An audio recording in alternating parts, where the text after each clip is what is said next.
皆さんこんにちは。日本将棋連盟棋士七段の村中修司です。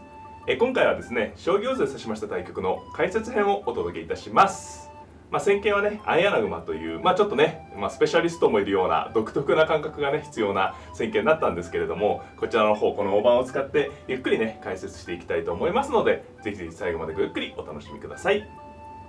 はい、それでは解説の方を始めていきたいと思います。本局ね、私の先手番で、スタートしました。初手7六歩、3四歩、2六歩、4四歩と。で、4八銀ですね。私の方は2六歩と突いたことで居飛車を明示しまして、相手の方はね、ここが一つの分岐点ですよね。もうちょっと保留して居飛車か振り飛車か保留して指す指し方と、8四歩とは突いたりしてね、居飛車系の将棋にする指し方いろいろあるんですが、本局はね、一番シンプルに3二飛車と、三間飛車ですよね。三間飛車の形に構えました。そして私は2五歩。この2五歩がですね、三間飛車に対しては、突いておく方が、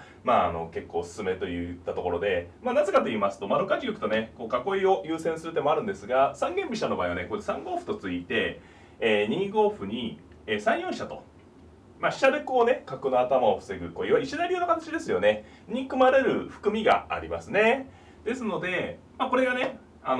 先手が苦しくなる、居飛車が悪くなるというわけではないんですが、一つのね、振り飛車の理想形とされていますので、6八玉と上がらずに、この瞬間に2五歩とね、突くことで、ここですとね、飛車でこう3四飛車と浮くことができないので、3三角と。こう強要することで、それからね、6八玉と上がれば、石田流にね、組みにくい。もちろんこの後3五歩とついてね、組み替えるような手もあるんですが、現状はね、角が上にいますからね、組みにくくなるので、この瞬間にね、2五歩とついておくっていうのが一つの、三間飛車に対する、ポイントといえばポイントですかね。はい。あえてね、石田流を誘って指すという指し方もありますのでね、必ずしもね、2五歩が一番いい手というわけでもないんですがね、2五歩とつくことで相手の変化をね、狭めることができます。で、6八玉に、6二玉ですね。こうなると結構ね、囲い合いになりますね。7八玉、7二玉。で、7七角とね、上がりまして、7七角、私の7七角はね、持久戦模様の、一手ですね。急戦を仕掛けていくんであれば、5六歩から、5八金と上がって、5八金と上がって3六歩、4六とかね、これでこう角交換を。目指していくっていうのは一例になりますね。相手の、ね、三間飛車側も手がもうちょっと進むので、どうなるかと。結構ね、昔から有力とされている指し方ではあるんですけれども、本局はね、7七角という持久戦模様に、私が行きました。8二玉。8八玉に9二香とね、これで、相手の方の作戦がね、はっきりしましたね。三間飛車プラス穴熊ですね。振り飛車穴熊の形ですよね。7二銀と上がれば、三間飛車のね、美濃囲いという形で、これで私の方がね、穴熊にすれば、居飛車穴熊対三間飛車って構図だったんですが、9二香と上がったことでね、固め合いの様相を呈しましたね、ここでね。はい。で、5六と1回ついて、9一玉に、9八香とね、ここは分岐点ですね、今度は私の方のね。相手の方が振り穴、飛車穴熊なので、7八銀と上がってね、銀冠、左美濃から銀冠というね、硬さに対して、厚みで対抗するという考え方もあるところです。本局は硬さに対して硬さで対抗ということでね、9八香と上がりました。で、8二銀、9九玉と、4二銀、8八銀、5二金左とね、こうお互いに金銀を寄せていくような感じになりましたね。で、5九金と。これ結構ね、こう上がる形もあるんですが、ちょっとね、私も狙いがありましてね、金をあえて寄りました。ね、上がってね、後手の方上がってますから、先手も上がって組む形なんですけどね、寄って組む形をね、目指しました。そして相手の方は6二金と。でね、こう、相穴熊がね、もうすでに戦型として確定してるんですが、ここら辺からね、少しちょっと私が工夫をしていきます。次の手がね、6八角と引いたんですけども、この手がね、ささやかながら、ちょっと工夫した手で、シンプルにね、考えるんであれば、7九金と寄って、7一金に6九金、右とね、どんどんくっつけていく。7二金、例えばですけどね、こうなれば自然ですよね。これが別に形勢がね、先手が悪いとか後手がいいとかね、そういう話ではないんですが、本局は、お互いにね、まだ穴熊がちょっと未完成なんですが、ここで6八角とね、引きました。これで単なる角引きではなくて、例えば相手の方が7一金と寄ってくれば、2四歩とね、こう角を引いたことで2筋に攻撃する含みがあります。同歩同角とね、まあ一例ですけどね、これで、まあ、同角同飛車となれば、まあ、居飛車がもちろん大成功ですし、受けの形は2二飛車なんですが、まあ、2五歩と打つ手もありますし、場合によっては3三角成と飛び込んでしまって2八飛車成に4二馬とね、こう飛車は取られても角銀が取れますから、まあ、駒得の変化でね踏み込むような手が出てきますね。ですので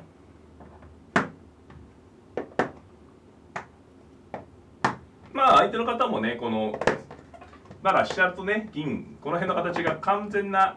動ききってない形ですのでね、ちょっとやっぱ強襲されるのは嫌だということで、まあ、2二飛車とまあ受けました。まあ、2二飛車はね、受けの形ですね。こう受けることで2四歩とついてきても同歩で全く問題がないので、一番手堅い手と言えますね。ただですね、私はまあこう6八角と引いて、まあ、2二飛車と指しておくのがね実は一つの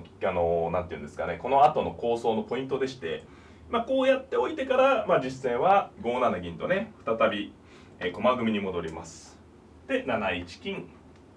6六銀とね、まあ、銀を、まあ、こう中央付近にね仕掛けて、場合によっては7七銀と引くような形もできます。4三銀、3六歩、7二金とね、まあ相手の方はもうこれで穴熊が完成しました。で7九金、まあそうですね、振り飛車穴熊側からしますとね、穴熊が完成したので、まあ、ポイントとなるのはやはりこの4三の銀ですよね。まあ3三の角は今こう4五歩とねここで突くことで、まあ、角は使えるんですが、この銀がねうまく動けるかどうかっていうのはねポイントですね。まあ、この銀6六の銀と4三の銀がまあ見合いのような格好ですのでね、一つはこの銀がうまくさばければなってとこですよね、振り飛車穴熊側としてはですね。はい。で7九、4五歩に、6九金とね寄りました。で5四銀とね今言ったようにねこの銀を使うということで、まあ相手の方ねとてもやはり筋がいい方ですね。で、7八金とくっつけて私の方も完成しました。そして6四歩、この6四歩はね5四銀から6四歩って形はねぜひ覚えていただきたいところですね。まあ4四銀って上がっている形もあるんですけれども、まあ、こうなるとやっぱり角と銀がやや重い形になりますね。まあ重い形、ちょっとこう重複したようなね。でこちらが穴熊なのがポイントですね。穴熊ですのでちょっとこう遠い感じになるので、まあ相穴熊戦ですとね比較的5四歩6四5四銀6四歩の形が多い形になります。そしてね、6四歩とついて次に6五歩とか場合によっては6三銀と引いて固めるようなね含みもあります。そして1六歩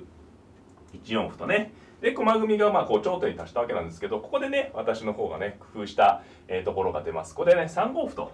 動くんですけれども、この仕掛けがね実はこう数手前に6八角と引いてからの、狙いの一手になります。まあこう取り組まれてはまずいのでね同歩と取るんですが、同角とまあ取り返した時にねこれ単なる不交換に見えるんですが、実はこれね、5三の地点角成5三角成もちろん次狙ってるんですが、この手がね実は受けにくいんですね。相手の方のね形が美濃囲いですとねこう中央が硬いので、まあ全くね、まあ全くというか周り効果が薄い場合もあるんですが、穴熊ですのでこう穴熊のね弱点の一つにこう偏ることによって中央のね薄みがあるわけですよね。でこう5三角はシンプルな狙いなんですが、この角成られるのを防ぐので、まあ、こう金寄るのは悔しいですよね。やはり固めたとこなので、まあ、場合によってはこう3四歩と打ってねどんどん攻めることもできます。でですね、この3五歩同同角と攻めていきたいので6八角と早めに引いたということですね。というのも飛車がもしこれですね三間飛車だったので、ここにいますとね3五歩同歩同角といくと6六角と、まあ、切り返す手がありまして、これね大変ですね逆に。まあ、なるわけにいかないですけどもこう取るんですが、こう取られてこれはねもう逆に居飛車側が大失敗ですね。銀損になってしまうので。なので6八角とね早めに引いて、2二飛車とねまあ、寄らしておくことが、まあ、実はとっても大事だったんですね。3二飛車型ですと3五歩といけないということなので、早めにね2二飛車と寄らしておくことが大事でですね、結構こう固まってしまった後に例えば6八角と引いても2二飛車ってね受けてくれないことが多いんですよね。なぜかっていうと先ほど違いましてね銀がもうこう上の方まで出てきてますから、仮にこれで先手の番でね2四歩同歩同角と、これまあ仮想図ですけどねこういう感じでいっても飛車を寄られた時にね、まあ、穴熊が先ほどより非常に硬くなっていて完成していて、さらに先ほど言った銀が上に逃げてますからね。例えばまあシンプルに一番分かりやすいですよね。3三角成といっても2八飛車成と成られた時に、まあ、銀が取れないとね、普通に銀が取れずに、まあ、これですとね穴熊堅いですが、むしろ後手側もね歓迎するような決戦になります。ですので、まあ、ある程度ね駒組みが、まあ、後手の方も不安を抱えているうちに6八角と引いておくことで2二飛車という形をね強要してるわけですね。お分かりいただけますか。ちょっと難しい話になるんですけれども、まあ、相手の方の形がね完成する前に早めにこういう揺さぶりをかけておくことで2二飛車を強要しておく。で2二飛車を強要することで3五歩とねいう、まあ、居飛車側のね、まあ、得点である仕掛けをできるという仕組みですね。で穴熊戦というのはねお互いの囲いが同じ形ですので右辺でのね戦いが非常に大事です。右辺でポイントを稼いでしまえば玉形が同じですとね逆転する、まあ、技が非常に難しいですね。例えば美濃囲い対穴熊とかですと、まあ、なんていうんですかね形勢が苦しくなっても硬さで、まあなんとかしてしまうとか、逆に美濃囲いが端攻めで何とかしてしまうということができるんですけれども、相穴熊ですとね硬さが同じですので、まあ、結構ね右辺でついた差がそのまま勝敗にね直結してしまうということが多いんですよね。ですのでこう右側でね細かいようですけど早めに6八角と引いてねこう3五歩同角という仕掛けをね得たというのが、まあ、何気ないようで結構ね本局においてはね、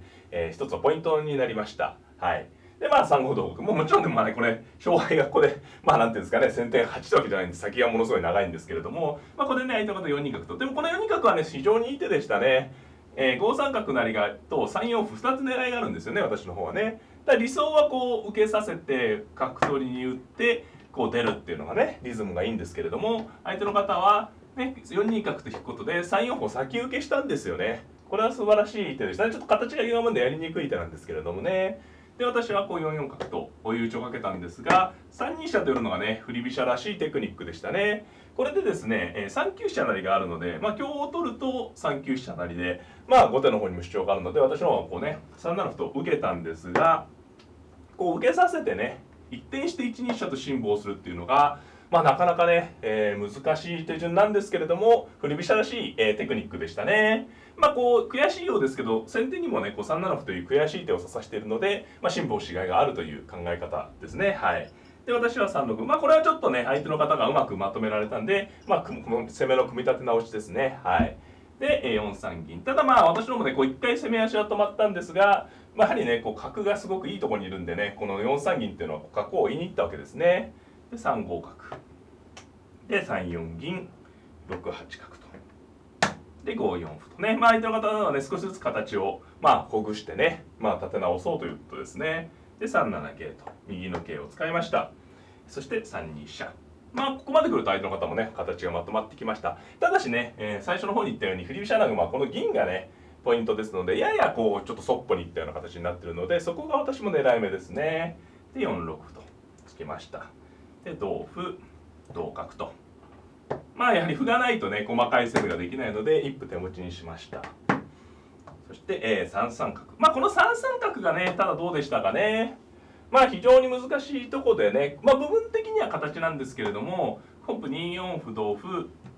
6四角とねこの歩が取れたのは結構大きかったですね。ですので、まあ、ここではまあ難しいところですけどね、例えばまあ3五歩と打っておくとか、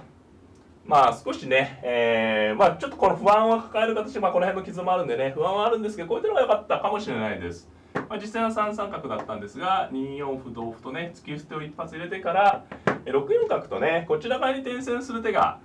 味のいい手になりました。やはりこう中央がね薄いということですよね。でこう角成りを防ぐ方法が実は今回難しくて、飛車を回るとね成られちゃいますし、4四角ですとね飛車を走られるということで、まあ、6二金とねこう受けた、これは大きなねポイントですよね。穴熊硬くなってた穴熊をこう1枚ね剥がしたというか寄らせたっていうのはね、実際心理的にはちょっと悔しい点になりますね。はい。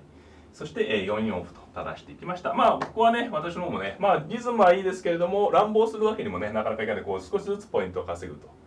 次に、3五歩から動くという狙いです。で同角と取らせて飛車が走りました。